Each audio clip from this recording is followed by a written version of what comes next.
I came home and found contractors measuring my sewing room. Then one of them said, "We were told the house was being transferred." I froze. My daughter-in-law had already started making plans for my home without my permission. That was the moment I stopped staying quiet. The stainless steel pan hit the quartz counter with a sharp clang that echoed through the quiet kitchen. Kendra stood beside the pantry holding 2 large plastic storage bins filled with my ceramic baking dishes. She wore her beige cardigan, her brown hair pulled back into a tight bun. "We need to optimize this workflow," Kendra said, not looking up as she taped a printed label onto the cabinet door. "Julian and I prepare organic meals for our fitness goals. Your old spices and pans take up 3 entire shelves." I stood by the doorway with a mug of black coffee in my hand. At 64, after 30 years managing records for the county clerk's office, I knew how people marked territory. When Julian asked if they could move into my 4-bedroom ranch outside Columbus to save for a down payment, I expected adjustments. I did not expect an inventory overhaul during their 3rd week. "Those dishes belong to my sister," I said evenly. "They're inefficient," Kendra replied, sliding a box of protein powder into the newly cleared shelf. From now on, the kitchen operates on a clean counter policy. No appliances left out overnight, no heavy frying. And dinner prep starts at 6 sharp for us. It keeps the house orderly. Julian walked in from the garage smelling of rain and winter air. He caught my eye, paused, and adjusted his work jacket. Instead of saying anything, he opened the refrigerator, grabbed a bottle of cold brew, and stared at his phone screen. "Julian agrees," Kendra added, turning around with a polite, practiced smile. "Shared spaces require modern structures. We have to be practical about how this household runs." I took a slow sip of coffee. I did not argue, nor did I reach for my sister's dishes. Instead, I placed my mug in the sink, rinsed it with cold water, and walked to my desk in the den. There was no point in raising my voice over pantry shelves. By mid-November, the subtle encroachment spread to every corner of the ground floor. Kendra worked remotely 3 days a week as a corporate event coordinator. That meant the dining table became her staging area, covered in fabric swatches, binder clips, and dual monitors. My morning routine had always been simple. I woke up at 6, brewed French roast, read the local paper by the bay window, and watered the Boston ferns in the sunroom. Within 4 weeks, the ferns were moved to the unheated porch because Kendra claimed they attracted soil gnats. The newspaper subscription was canceled online without my consent because Julian said everything was available digitally anyway. "You're paying $30 a month for paper trash," Mom Julian told me while making toast before his commute to the distribution center. "Kendra set up a tablet login for you. It's faster." I looked at the tablet sitting on the granite counter. It required 2-factor authentication tied to Kendra's cell phone. Every time I tried to open the morning news, a verification prompt went to her device. When I asked her for the code, she often took an hour to reply, citing back-to-back client calls. The message was clear. My presence was tolerated, but my habits were treated as inconveniences to be corrected. Kendra began leaving small sticky notes across the house. Reminders to turn off hallway lights, instructions on how to load the dishwasher according to her preferred angle, and requests not to run the laundry during her conference hours. I never removed the notes or confronted her in the hallway. Instead, I began noting every modification in a small black ledger I kept inside my locked desk drawer. Every canceled service, every displaced personal item, and every utility expense was logged with dates and times. Boundaries were disappearing, but my records remained precise. I would not let anger dictate my actions. Clarity was the only currency that held value when dealing with people who mistook patience for weakness. The first real financial friction happened on the first Tuesday of December. Kendra placed a split grocery bill on the kitchen island highlighted in green marker. It totaled $480. We bought artisanal sourdough, organic almond milk, and bulk grass-fed beef. Kendra explained unboxing groceries without turning around. Since we share the refrigerator, splitting the grocery receipts down the middle is the fairest method. I reviewed the receipt. Aside from a carton of eggs and a bag of apples, none of the items were things I consumed. My diet was simple oatmeal, vegetable soups, and roasted chicken. For 30 years, my late husband David and I lived debt-free because we never paid for what we did not consume. "I won't be contributing to this receipt, Kendra," I said calmly. Kendra paused, holding a container of organic yogurt. "Excuse me. We live under one roof. Julian and I shouldn't have to carry your dietary costs." "You didn't carry them?" I answered. "I purchase my own groceries separately on Saturday mornings. I have my own shelf in the pantry. You are welcome to keep your items entirely separate." She gave a short, condescending laugh. "Margaret, that's incredibly petty. Families in a shared home pool their resources. It's about synergy and efficiency." Julian walked in carrying his gym duffel bag. He looked from his wife to me, sensing the chill. "Mom, come on. It's just groceries. We're trying to build a modern system here so nobody feels shortchanged." "Then you will appreciate the system," I said. "Starting today, I am taking my name off the shared grocery rotation. I will also be spending my afternoons at the Township Botanical Library volunteering." Kendra rolled her eyes and turned back to the cabinets. She thought my withdrawal was a passive surrender. She did not realize I was systematically removing myself from their financial calculations. Every unshared meal was another clean line drawn across a ledger they foolishly assumed they already owned completely. Just before Christmas, I returned home from the Botanical Library to find 2 contractors measuring the dimensions of my ground floor sewing room. The room held my drafting table, my fabric rolls, and David's old ham radio equipment. Kendra stood by the window with an iPad pointing toward the south wall. "We'll knock out this closet to install ring lighting and custom shelving for my content studio. The natural light here is the best in the house." The contractor nodded, making pencil marks directly onto my painted drywall. "Excuse me?" I said from the threshold, setting down my tote bag. "What work is being estimated here?" The contractor hesitated, glancing between Kendra and me. Kendra stepped forward smoothly, taking charge with her professional smile. "Margaret, my side business in wedding planning consulting is expanding. I need a dedicated filming space to bring in extra revenue for our future mortgage down payment. You rarely use this room anymore, except for occasional mending. This is my workspace," I replied. "And no contractor is authorized to mark or alter the walls of this property without my written signature." The contractor lowered his clipboard. "Ma'am, we were told the property title was in the process of transfer." A heavy silence dropped into the room. I looked at Kendra. Her smile stiffened, but her gaze did not waver. "It's an inevitable progression," Margaret Kendra said in a low, measured voice, once the contractor stepped outside to his van. "Julian is your only child. Investing in our earning potential is investing in the long-term value of this estate. It makes no financial sense to keep 30 square feet occupied by 40-year-old radio junk. Julian's future is his own responsibility," I said quietly. "And this room remains locked."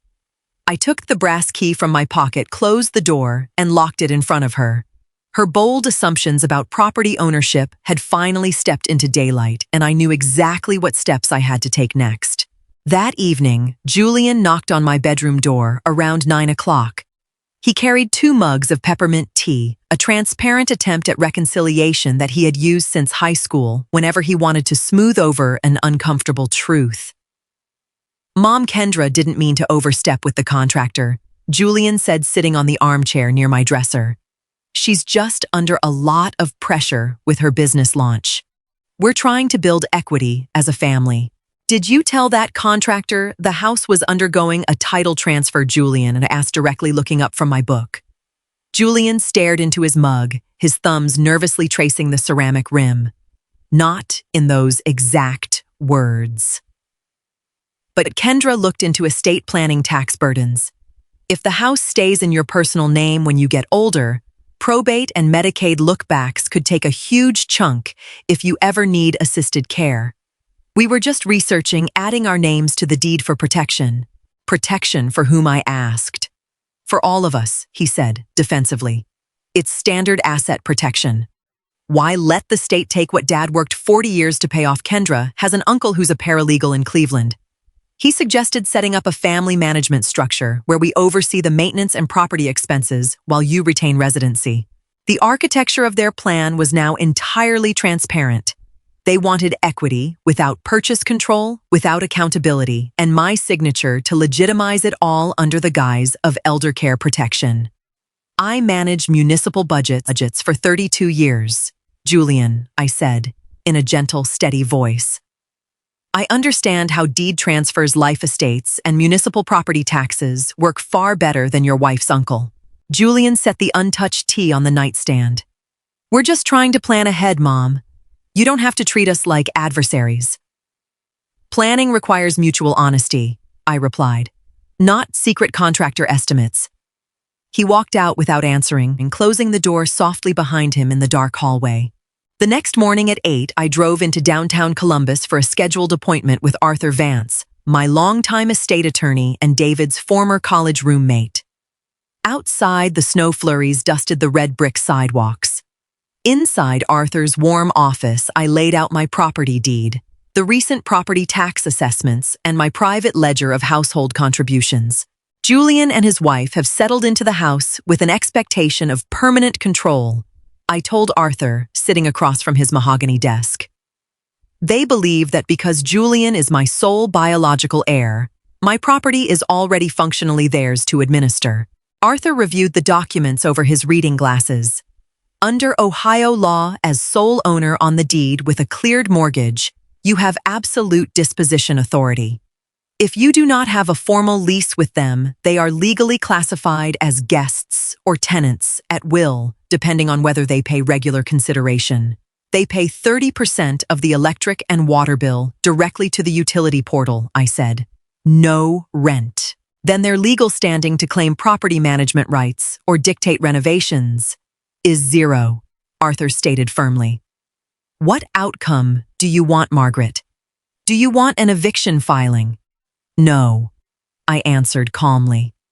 Eviction creates public hostility and burns bridges unnecessarily before boundaries are clearly drawn. I want clarity, legal finality, and an independent path for myself. Together, we spent 2 hours drafting 2 distinct documents. The first was a formal legally binding residential occupancy agreement with explicit terms, monthly market rate room fees, and 0 structural alteration rights. The second was an updated, irrevocable trust designation, with an independent bank fiduciary ensuring that the property would be liquidated upon my passing or transferred into a designated conservation fund, removing all speculative incentive for early takeover. This will crystallize their choices, Arthur said, stamping the notarized seals. That is the goal, I said. I placed the heavy blue folder inside my leather briefcase, ready for the conversation that had become completely unavoidable today. By mid-January, Kendra's confidence reached its peak. She decided to host a Sunday dinner for 4 of her close friends from her marketing network. She did not ask if I had plans. She simply announced on Friday evening that the main dining area and living room would be reserved for her dinner party from 5 until 10. When 5 o'clock arrived, I remained in my sewing room, sorting vintage botanical prints. Through the closed door, laughter, clinking wine glasses, and the thumping bass of ambient playlist music drifted down the hallway. At 7:15, I stepped out into the kitchen to fill an electric kettle for tea. The counter was covered in empty wine bottles, charcuterie boards, and discarded plastic catering trays. Kendra was by the stove plating dessert alongside 2 of her guests. She saw me, whispered something to her friend, who chuckled quietly and turned toward me with an exaggerated sigh. Margaret, we're in the middle of dessert service, Kendra said loud enough for her guests at the dining table to hear. I thought we agreed you'd stay in your quarters while we had professional company over. Her friend smiled awkwardly and looked down at her phone. This is my kitchen, Kendra, I said quietly, filling the glass kettle from the tap. I am boiling water for tea. Kendra's jaw tightened. She took a step closer, lowering her voice to a sharp, theatrical whisper. You are intentionally trying to create awkwardness. We are paying the internet and the electric bills to host these clients. Your insistence on hovering around our guests is exactly why we need formal boundaries in this house. We will discuss boundaries when your guests depart, I said. No, we'll settle it tonight. Kendra smirked, crossing her arms. Because this arrangement cannot continue on your outdated terms. I took my kettle and returned to my room without another word. The confrontation she wanted had finally arrived, but on ground, she had entirely failed to map out. By 10:30, the front door clicked shut as the last guest drove away into the snowy night. Julian stood by the sink, rinsing wine glasses, while Kendra wiped down the quartz island with disinfectant spray. I walked into the kitchen, carrying the dark blue folder from my briefcase under my arm, and sat down at the head of the oak kitchen table. Kendra tossed her cleaning cloth into the sink, pulled out a white 3-ring binder from her tote bag, and dropped it onto the island with a dull thud. Julian and I spent the weekend formalizing this, Kendra declared, leaning forward with both hands on the binder. Her eyes sparkled with triumphant certainty. We cannot live in an undefined roommate situation where our professional lifestyle is undermined. If we are going to continue living here, maintaining the grounds, and contributing our income, we require operational clarity. Julian dried a glass with a linen towel, keeping his back partially turned. Mom, it's just a structured schedule. It allocates the common areas, so everyone knows what to expect. Let me be completely candid. Margaret Kendra interrupted, looking directly at me with a smirk. You're clinging to an empty 4-bedroom house out of sentimentality. We are the ones bringing vitality, career growth, and future equity here. Moving forward, the master suite upstairs and the main living areas belong to our schedule. You can relocate your bedroom to the finished garden-level suite downstairs, where you'll have complete quiet and independence. Julian didn't object. He placed the wine glass on the drying rack and looked down at his shoes.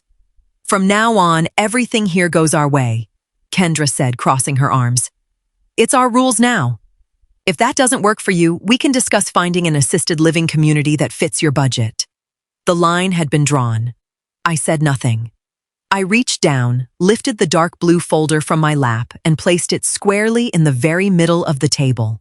Kendra glanced down at the dark blue folder, her smirk lingering. What is this? Receipts for light bulbs. Open it, I said calmly. She reached out with manicured fingers, casually flipping open the cover. The first page was not an argument. It was a formal notice of termination of tenancy at will, certified by the Franklin County Clerk's Office, giving Julian and Kendra 45 days to vacate the premises. Beneath it lay the newly registered irrevocable trust agreement, officially naming the Midland Trust Company as sole fiduciary administrator of the real estate. The moment she read the heading and recognized the county seal, Kendra's face went completely white. The smug posture melted instantly. Her hands began to tremble as she flipped to the financial audit page. What is this? Kendra's voice was barely a whisper. You put the house in an institutional trust. Julian stepped over, alarmed by her reaction. He grabbed the pages, skimming the text with wide eyes. Mom, what did you do? This says we have 45 days to move out. And the house isn't even in your personal estate anymore. It goes to a preservation trust. This house has been fully paid off for 12 years. Julian, I said, looking directly at my son. Your father and I poured 30 years of labor into this ground. I invited you both in to help you save money for your own foundation, not to become a displaced tenant in my own home. Kendra dropped the pages onto the table. Margaret, be reasonable. We just talked about schedules. We were trying to help modernize your life. You can't just kick us out into the winter market. I am not kicking you out into the street, I replied evenly. You have 45 days, which is 15 days more than Ohio statutory requirement. But the delusion of ownership ends tonight. Neither of them spoke another word. The kitchen fell into a complete stunned silence as the real balance of power finally became unmistakably clear. By the first week of March, the moving truck stood in my driveway, loading the last of Julian and Kendra's modular furniture and fitness equipment. They had signed a lease on a 2-bedroom apartment near Julian's logistics center in Dublin. Kendra stayed inside her car during the entire loading process, scrolling through her phone with the windows rolled up. She did not say goodbye, and I did not ask for one. Julian carried the final cardboard box down the porch steps. He paused at the doorway, looking thinner, carrying the quiet weight of reality. For the first time in months, he looked directly at me without defensiveness. "I'm sorry," Mom, Julian said, handing over his copy of the house keys. "I let things get out of hand. I thought I was keeping peace between everyone, but I was just taking the easy path." I took the brass keys from his palm. "Peace that requires someone else's erasure is not peace, Julian. It is just convenience. I love you, but you need to build your own life with your own labor." He nodded, swallowed hard, and walked down the driveway to his truck. When the truck pulled away, the neighborhood returned to its familiar serene quiet. I spent the afternoon putting the house back in order. My sister's ceramic baking dishes returned to the pantry shelves.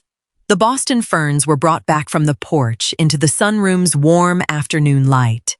The morning newspaper subscription was renewed with a single phone call. I sat by the bay window with a fresh cup of French roast, listening to the soft tick of the grandfather clock in the hallway. There was no bitterness, no dramatic triumph, and no lingering anger. There was only the peaceful dignity of a home restored to its rightful rhythm, governed by clarity, quiet patience, and enduring self-respect. I looked out across the greening lawn, knowing that the foundation beneath my feet remained solid, untangled, and completely my own.